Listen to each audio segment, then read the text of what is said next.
السلام علیکم ورحمۃ اللہ وبرکاتہ۔ نحمدہ ونصلی ونسلم علی رسولہ النبی الحنین المکین الرؤوف الرحیم، اما بعد فاعوذ باللہ من الشیطان الرجیم، بسم اللہ الرحمن الرحیم۔ ربنا آتنا فی الدنیا حسنہ وفی الآخرۃ حسنہ وقنا عذاب النار۔ صدق اللہ العظیم، والصلاۃ والسلام علی اشرف الانبیاء والمرسلین وعلی آلہ وصحبہ وعلماء امتہ وصلحاء ملتہ واتقیاء دینہ اجمعین الی یوم الدین، اما بعد۔ اللہ سبحانہ و تعالیٰ نے اہل ایمان کو اپنی دنیا کی زندگی اچھی اور بہتر بنانے کے لیے اس کے حضور مستقل دعا کرتے رہنے کا حکم دیا ہے، اور اسی کے ساتھ ساتھ اس دنیا کی بہتر زندگی کے نتیجے میں اپنی آخرت کو سنوارنے اور بنانے کے لیے بھی دعا کرتے رہنے کی تاکید اور تلقین کی گئی ہے، اور اس کے ساتھ ساتھ انہیں اس بات کو بھی سمجھایا گیا کہ دنیا اور آخرت دونوں زندگیوں میں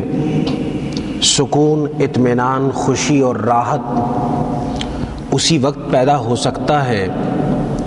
جب بندے کی دنیا کی زندگی بھی عذاب، مصیبتوں اور مصائب سے خالی ہو، اور اس کے ساتھ ساتھ اپنی مومنانہ زندگی کے نتیجے میں اللہ سبحانہ و تعالیٰ آخرت کی پکڑ اور مصیبتوں سے بھی اس کو محفوظ اور مامون کر دے۔ حضور علیہ الصلاۃ والسلام تشریف لے جا رہے تھے، راستے میں آپ نے دیکھا ایک صحابی ہیں اور اپنی کٹیا کو صحیح کر رہے ہیں، جھونپڑی نما مکان تھا، وہ بیٹھ کر کے اس کو درست فرما رہے تھے۔ حضور علیہ الصلاۃ والسلام نے اس صحابی کو یہ عمل کرتے ہوئے دیکھا تو آپ نے فرمایا الامر اعجل من ذالک، کہ معاملہ تو اس سے بھی زیادہ تیزی کا ہے۔ وہ صحابی رک گئے۔ حضور علیہ الصلاۃ والسلام کے اس ارشاد فرمائے جانے کا مطلب یہ ہے کہ موت کا معاملہ اللہ سبحانہ و تعالیٰ نے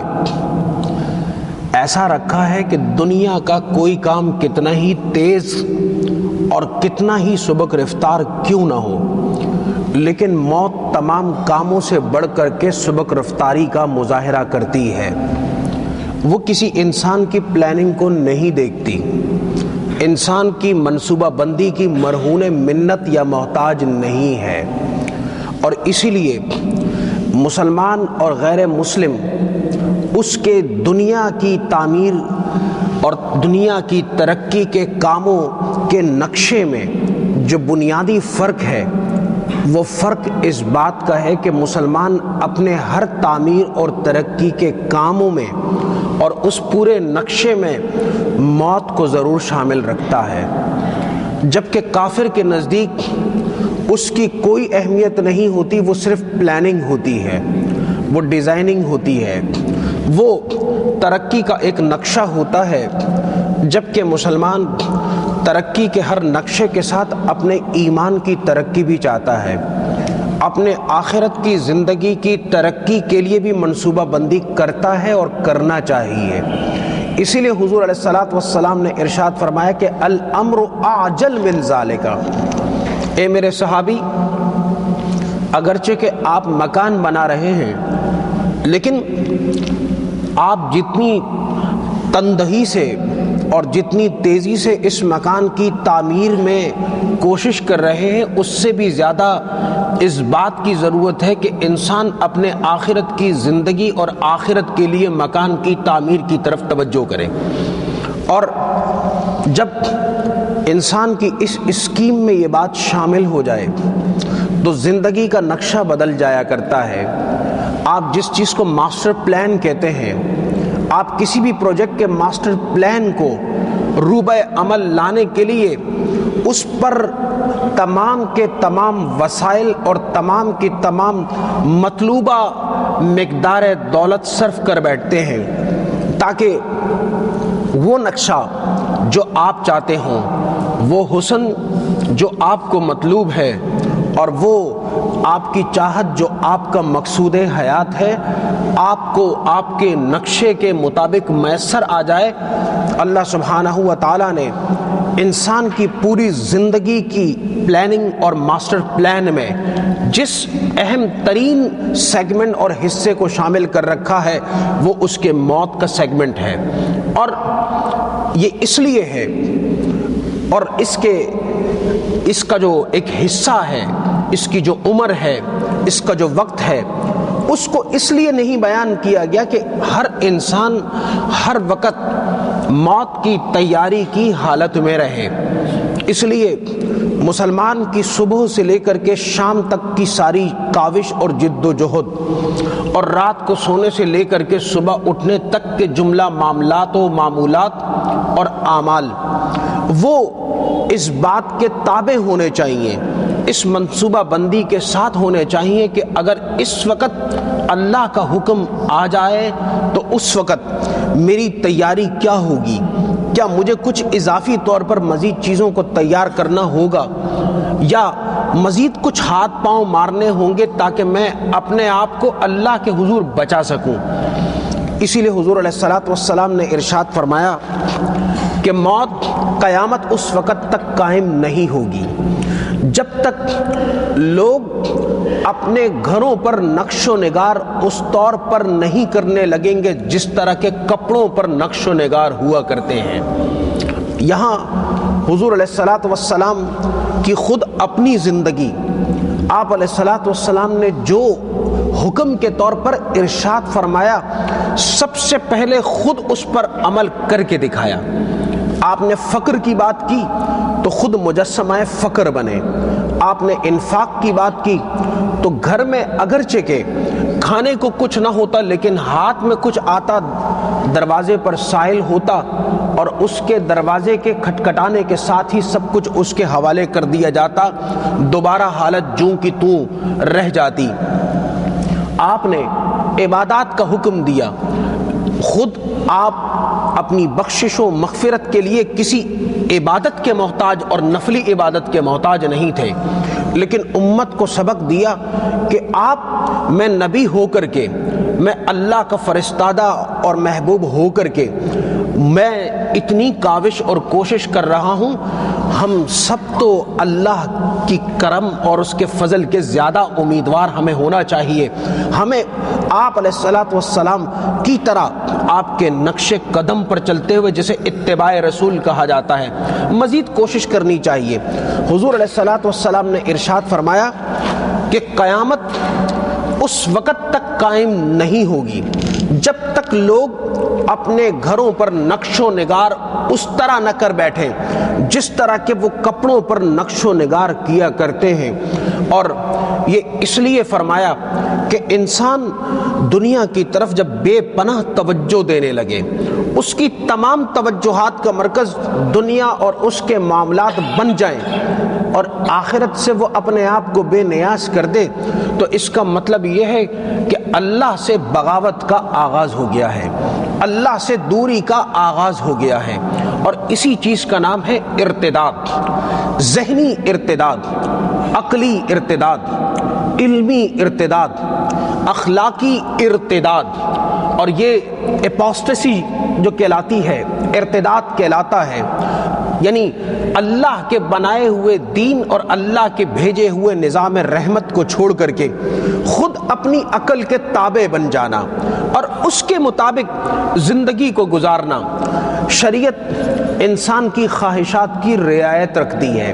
اگر آپ کسی مفتی کے پاس یہ استفتاء لے جائیں کہ کیا میں اپنے گھر کی زیبائش و آرائش اور اس کو حسن و جمال کی سطح پہ ڈیکوریٹ کرنا چاہتا ہوں تو منع کوئی نہیں کرے گا. اس طرح کا لباس پہننے سے بھی کوئی منع نہیں کرے گا تاں آنکے کہ وہ سلک کا بنا ہوا کپڑا نہ ہو, اس پر انسانی یا جاندار کے نقش و نگار نہ ہو, کوئی بھی منع نہیں کرتا. اسلام نے انسان کی ضروریات کا خیال رکھا ہے, اور وہ یہ ہے لباس ہو, مکان ہو, ایسا جو قابل استعمال ہو, یہ انسان کی بنیادی ضرورت ہے اور اس ضرورت کو پورا کرنا اس کا حق ہے. کسی کے مکان پر ٹین کی چادریں ہوں, سیمنٹ کی چادریں ہوں, اور وہ چاہتا ہو کہ گرمی کی شدت اور سردی کی سختی سے اپنے آپ کو محفوظ رکھے اور اس پر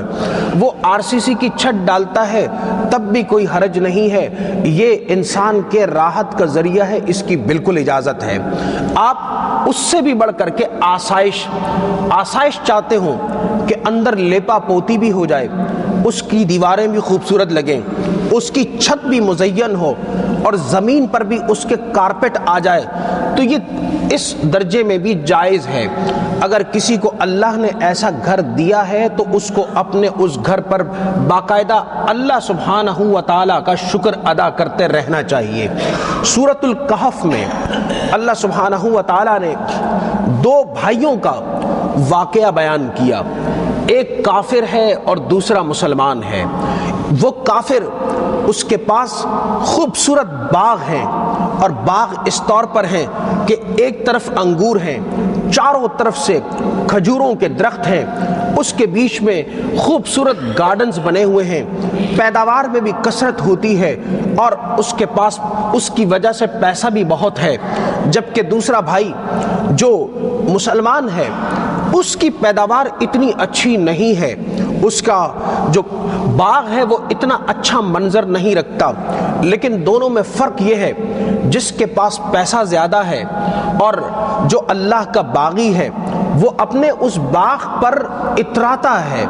اور تکبر کرتا ہے, اور وہ کہتا ہے کہ میرے اس باغ کو کبھی کوئی نقصان پہنچ سکتا ہے, کبھی یہ ختم اور فنا کے گھاٹ اتر سکتا ہے. وہ کہتا ہے نہیں, ایسا نہیں ہو سکتا, یہ تو میری ذاتی وہ ملکیت ہے کہ جس کو کبھی کوئی فنا نہیں ہے. جبکہ دوسرا بھائی کہتا ہے کم ہو یا زیادہ ہو یہ اللہ کی عطا ہے, اور جب میرا رب چاہے گا اس کو مٹا کر کے رکھ دے گا. اور پھر قرآن کریم نے اس پورے باغ کے قصے کے دوسرے منظر کو بیان کیا سورۃ الکہف میں. سورۃ الکہف میں کئی اہم قصص اور قصے اللہ نے بیان کیے, اور اسی لیے جمعۃ المبارک کے دن آقا کریم علیہ الصلاۃ والسلام سورہ کہف کی تلاوت خود فرمایا کرتے تھے, اور اپنی امت کو اس بات کی تعلیم دی کہ اس سورت کی تلاوت جمعے کے دن کی جائے. اور جمعے کے دن سے مطلب ہوتا ہے کہ جب جمعرات کا دن گزر کر کے مغرب کی آذان و نماز ہو جائے, اس وقت سے لے کر کے جمعے کے دن کے آذان مغرب تک اس سورت کو تلاوت کرنے والا اس پورے ہفتے کے دوران اگر کوئی فتنہ ظاہر ہو اور بالخصوص دجالی فتنہ ظاہر ہو جائے تو اللہ سبحانہ و تعالیٰ اس سورت کی برکت سے اس کو اس فتنے کے شر سے محفوظ و مامون فرما دے گا. اس لیے سورۃ الکہف کو اپنے معمولات میں شامل کریں, اس کے پیغام کو بھی سمجھنے کی کوشش کریں. اللہ کے رسول صلی اللہ علیہ وسلم نے کسی خاص وجہ سے اس سورت کو پڑھنے کا حکم دیا. یہ سورت بنیادی طور پر ازل سے لے کر کے ابد تک, قیامت تک روحانیت اور مادیت کی کشمکش میں مومنانہ کردار اور اس کی صورتیں, اس کی جہتیں, اس کے رخ اور اس کے پہلوؤں سے بحث کرتی ہیں کہ مومن کس طریقے سے اللہ تعالیٰ اسے بظاہر ناکامیوں کے سرخرو فرما دیتا ہے, اور جو اللہ کا باغی ہوتا ہے تمام تر دنیاوی ثروت اور قوت کے باوجود بھی اور اپنی تمام تر مکاری اور فریبکاری کے باوجود بھی اللہ سبحانہ و تعالیٰ اس کے عزائم کو اور اس کے مکاریوں کو ناکام بنا دیتا ہے. بالخصوص ایسے وقت میں جب عالمی طاقتوں کے ساتھ ہمارے تعلقات خراب ہو گئے ہیں اور جب ہم پر ایک ہلکی سی ڈر کی، خوف کی کیفیت چھا گئی ہے، ایسی صورت میں مومنانہ مزاج یہ ہے کہ اللہ کی طرف پہلے رجوع کیا جائے، اس کے بعد اپنے خود کیے ہوئے اچھے کاموں پر توکل اور بھروسہ کیا جائے، اور پھر کبھی کسی ایسی ریاست سے بھروسہ نہیں کیا جائے جن کے بارے میں اللہ سبحانہ و تعالیٰ نے صراحت کے ساتھ یہ فرما دیا کہ لن ترضی عنک الیہود ولا النصارى حتی تتبع ملتہم، کہ تم ہرگز اور ہرگز ان یہود و نصارہ کو اپنا دوست نہ بناؤ، کیونکہ یہ تو کبھی تمہیں پسند کریں گے ہی نہیں اس وقت تک جب تک آپ ان کے ادیان و مذاہب و ملت کی اتباع نہ کر لو۔ اس لیے کہ یہ لوگ اس لیے آپ کو مدد نہیں دیتے کہ آپ خود اپنے پاؤں پہ کھڑے ہو جائیں، یہ آپ کے ساتھ اس لیے تعاون نہیں کرتے کہ آپ مستحکم ہو جائیں، یہ اس لیے آپ کو کوئی چیز نہیں دیتے کہ آپ اس کے بدلے میں ان کے سامنے مد مقابل اور حریف کے طور پر کھڑے ہو جاؤ، یہ تو آپ کو صرف اتنا ہی کچھ دیتے ہیں جس کے ذریعے سے وہ آپ کو اپنا غلام بنائے رکھیں اور ساری زندگی کاسا لیسی کر سکیں، پوری زندگی آپ ان کے محتاج و ممنون رہیں، اور جب ان کے دل اور دماغ میں شیطنت چھا جائے تو اس وقت یہ آپ کو اپنے در سے دھتکار دیں، آپ کو پھینک دیں۔ قرآن کریم کی سورہ کہف آج کے ان حالات میں ہر مسلمان کی زبردست قسم کی رہنمائی فرماتی ہے، اس لیے اللہ کے رسول صلی اللہ علیہ وسلم نے ارشاد فرمایا کہ اس سورت کی تلاوت کریں، اس کا ترجمہ اس کو پڑھیں، اس کے پیغام کو سمجھیں، اس کے اندر جو واقعات ہیں، قرآن کریم نے واقعات کو بطور قصوں کے بیان نہیں کیا، تمثیلات کو اس لیے بیان نہیں کیا کہ آپ سنیں اور اپنے زبان کی چاشنی کی حد تک اس کو محدود رکھ کر کے اس پیغام پہ سے سرسری طور پر گزر جائیں، بلکہ ان کے اندر اللہ تعالیٰ نے موعظہ حسنہ رکھا ہے، اس کے اندر سبق رکھا ہے، اس کے اندر عبرتیں رکھی ہیں، اس کے اندر اہل ایمان کے لیے نصیحتیں ہیں۔ چنانچہ زندگی گزارنے کا یہ رنگ، یہ ڈھب، یہ اسلوب کہ یہ کافرانہ طرز زندگی ہے۔ ایک مومن اور وہ مومن جو دو بھائیوں میں سے ایک مومن تھا، وہ جب اپنے اس باغ میں داخل ہوتا جہاں سے اس کو فصل ملتی، اس کو پیسہ ملتا، اس کو اس کی محنت کا ثمر اور پھل ملتا، تو وہ داخل ہوتے وقت ہمیشہ یہ کہتا کہ ما شاء اللہ لا قوت الا باللہ، ما شاء اللہ لا قوت الا باللہ۔ مفسرین نے لکھا، محدثین نے لکھا کہ اگر اللہ سبحانہ و تعالیٰ نے آپ کے گھر کو آسائشوں والا بنایا ہے، آسائش سے مراد یہ ہے کہ آپ کی ہر ضرورت اس میں پوری ہوتی ہے، آپ سکون کے ساتھ رہتے ہیں، آپ اپنے بھائیوں کے ساتھ، اپنی فیملی کے ساتھ وہاں پر اس طور پر اللہ نے آپ کو قیام پذیر کر رکھا ہے کہ آپ کسی اور کے دستے نگر نہیں ہیں، تو ایسے گھر میں داخل ہونے سے پہلے اللہ کا شکر اور اس کا حق یہ ہے کہ آپ یہ دعا پڑھیں، ما شاء اللہ لا قوت الا باللہ۔ اور اگر یہ نہیں آتی، اس کے الفاظ بھول جائیں، تو گھر میں داخل ہوتے وقت اتنا بھی کہہ دیں گے کہ اے اللہ تیری اس نعمت کی عطا پر تیرا شکر ہے، تو اللہ سبحانہ و تعالیٰ ایسے بندے سے اس نعمت کو چھینتا نہیں، بلکہ شکر کے بدلے میں اپنی اس نعمت کو دگنا تگنا اور 100 اور 700 گنا کر دیا کرتا ہے۔ اس لیے جب کبھی اس طرح کا کوئی مرحلہ ہے کہ آپ گھر میں جاتے ہیں،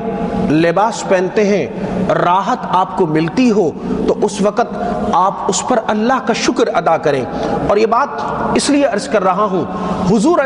صلی اللہ علیہ وسلم آپ کا گھر یہ کھجور کی شاخوں سے بنا ہوا تھا، اس پر بالوں کا ایک قالین نما پردہ ہوتا تھا جو چھت کے طور پر ڈلا ہوا ہوتا تھا۔ کسی صحابی سے حضور علیہ الصلوۃ والسلام کے ظاہری پردہ فرما جانے کے بعد کسی شخص نے پوچھا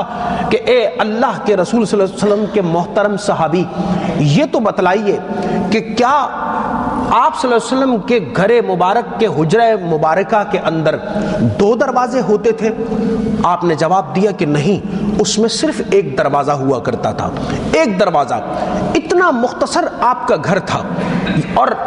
اس پر بھی اللہ کا شکر ہوتا تھا۔ آپ جس طرح کے مکان میں رہا کرتے، آپ یقین جانیے کہ آج ہمارے درمیان نہایت غربت کا مارا ہوا بھی اس سطح پہ اور اس طرح کے مکان میں رہنا گوارا نہیں کر سکتا۔ حالانکہ حضور علیہ الصلوۃ والسلام کو بھی اس بات کا بخوبی علم تھا کہ بادشاہوں کے قصور ہوتے ہیں، پیلسز ہوتے ہیں، محلات ہوتے ہیں، بڑے بڑے گھر ہوتے ہیں، لیکن آپ علیہ الصلوۃ والسلام نے خود جان بوجھ کر کے نہ بہت اچھے کھانے تناول فرمائے اور نہ بہت اچھا عمدہ پوشاک اور لباس پہنا، اور نہ ہی نہایت اعلیٰ سطح کا کوئی مکان خریدا یا بیچا یا بنوایا، بلکہ ہر چیز میں سے نقطہ عبرت نکال کر کے بتا دیا کرتے کہ اے میرے ماننے والو، یہ تمہارے لیے معیار زندگی یہ ہے۔ اور آپ خود اس بات کا اندازہ لگائیں، حضور علیہ الصلوۃ والسلام نے کہیں یہ نہیں ارشاد فرمایا کہ تم اچھے کھانے کے بعد اللہ کے محبوب نہیں بن سکتے، یہ نہیں فرمایا۔ اچھے مکان میں رہنے کے بعد اللہ کے محبوب اور مقرب نہیں بن سکتے، یہ نہیں فرمایا۔ تم اچھا مال رکھنے کے بعد اللہ کے قریب نہیں ہو سکتے، یہ نہیں فرمایا۔ امت کے لیے سہولت پیدا کر دی، امت کے لیے راحت پیدا کر دی، اور امت کو تمام نعمتوں کے حصول کے باوجود بھی اللہ سبحانہ ہوا تعالیٰ کی قربت کی طرف مائل کیا کہ اپنے زندگی کے تمام نعمتوں میں، اپنی زندگی کے جملہ راحتوں میں اگر تم اللہ کا شکر ادا کرنے لگ جاؤ تو اللہ سبحانہ ہوا تعالیٰ اس نعمت کو جو تمہارے پاس موجود ہے اسی کو اپنی طرف اور اپنی قربت کے لیے ذریعہ اور وسیلہ بنا کر کے صدقہ جاریہ کا اجر آپ کو عطا فرما دے گا۔ اس لیے اسلام ایک متوازن دین ہے۔ حضور علیہ الصلوۃ والسلام نے خود بہت اچھے کھانے تناول نہیں کیے، لیکن ایک مسلمان اگر اچھا کپڑا پہنتا ہے، اچھا لباس استعمال کرتا ہے، اچھے مکان پہ رہتا ہے، اچھی سواری کو برتتا ہے، تو اس کی زندگی میں کم از کم روحانی طور پر اور اللہ کی قربت کے نقطہ نظر سے کوئی فرق نہیں پڑتا۔ اس کی زندگی اور اللہ سبحانہ ہوا تعالیٰ کے ساتھ اس کی قربت کی حدیں وہ ویسے بھی جاری ساری رہتی ہیں، بشرطے کہ اس کا دل اور دماغ مسلم ہو، مومن ہو۔ محل میں رہنے والا شخص اگر اس کا دل اور دماغ مسلم ہے، مومن ہے، اللہ کی اطاعت پر مائل ہے، تو وہ اللہ سے زیادہ قریب ہے اس شخص کے مقابلے میں جو رہتا تو جھگی میں ہے لیکن اس کے دل اور دماغ میں رب تعالیٰ اور اس کے محبوب کریم صلی اللہ علیہ وسلم سے دوری ہے اور قربت نہیں ہے، آپ کے طریقے پر گامزن ہونا نہیں چاہتا۔ ہم میں سے کون ہے جو ایک ماہ کا فاقہ کر سکے؟ ہم میں سے کون ہے جو 3 ماہ تک صرف کھجوروں اور پانی پی کر کے اپنی زندگی کو گزار سکے؟ ہم اپنا محاسبہ کر لیں، اپنے گھر میں اگر آپ